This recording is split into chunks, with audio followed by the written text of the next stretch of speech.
Aller, sideline. Oh, it's picked! Dylan Thieneman calls game.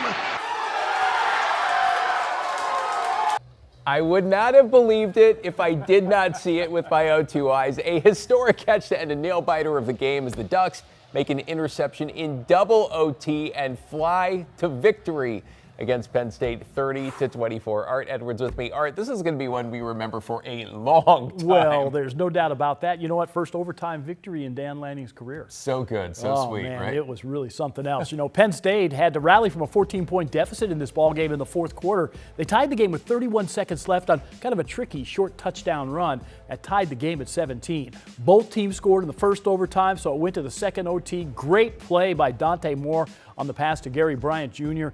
They had to go for two, but the attempt failed. So that set the stage for the Oregon defense to call game.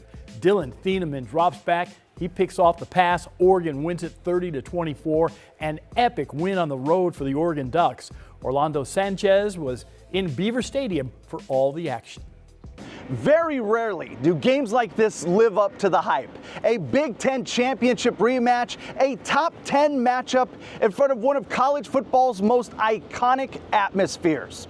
With the noise deafening, the Ducks delivered in crunch time, adding another signature victory to the Dan Lanning era.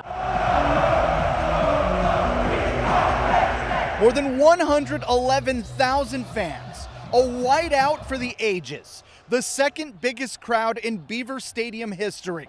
The Ducks' first true test of the season. It's a lot of things that come into a big game, and playing on the road, 6-hour flight, playing a whiteout game. It's things that you pray and dream about as a kid. They were pushed to the limit in a double overtime thriller. Big plays when it was all on the line. From game-winning TD to a game-sealing interception. Picked it off and it didn't feel real in the moment. And then I kind of just got up and started running. I didn't really know what I was doing. And they fought.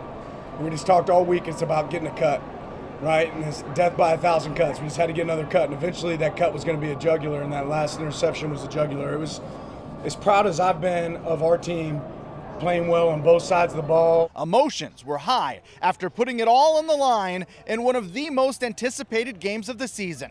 To be in an environment like this, This is what every player dreams of. And to be able to step up and have a moment like this, what does it mean to you? It means everything, man. Penn State brought it. I was impressed.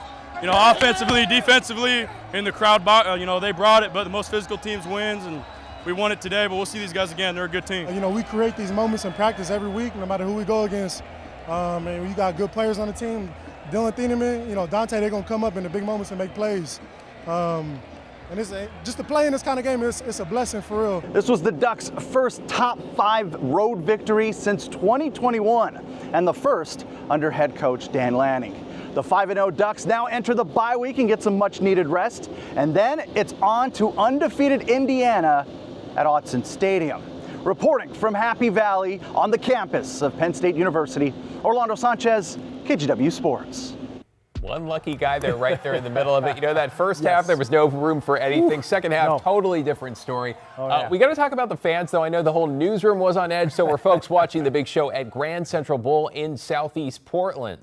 After the Ducks broke through in the second half, things were really upbeat, and then the tension kind of ratcheted up again as the Nittany Lions forced it into overtime. And then that moment that we have been talking about with that interception, sending folks through the roof. Everybody is cheering. I mean, this place is probably the loudest I've been to. Really enjoy it. Love the ambiance.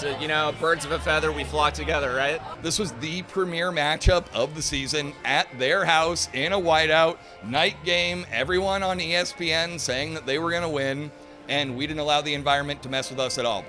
Oh, it was close, though. It sounds like fans in Dan Lanning will have a little bit of time to decompress. Yeah, just a little bit. They're going to need it because the game with Indiana is going to be on October the 11th, as we've told you. But it turns out the Hoosiers are pretty good because they are ranked number 11. They can worry about that tomorrow or next week, right? Thanks, Art. I really appreciate it.